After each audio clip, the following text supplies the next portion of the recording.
Malayo pa, pero malayo na. Hanggang saan kaya ako dadalhin ng pangarap ko?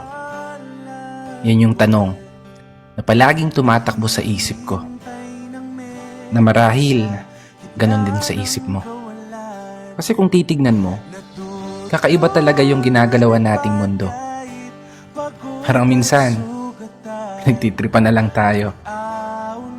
Paikot-ikot na lang yung sitwasyon na paulit-ulit kang natatalo. Oo, minsan, may araw na panalo ka, pero mas madalas pa rin yung nadedehado. May oras na gulong-gulo yung isip mo, may panahon naman na pumapabor sa gusto. Ganito siguro talaga yung ibig sabihin ng buhay. Hindi perpekto ang tempo at lahat nakaayon lamang sa tiyempo. Pero kahit ganon, dapat magpasalamat pa rin tayo. Kasi isipin mo naman, sa likod ng napakaraming beses na pagkatalo mo, eto ka pa rin, nananatiling nakatayo, sinusubukang ipanalo. Bawat laban na ikaw lang yung nakakaalam.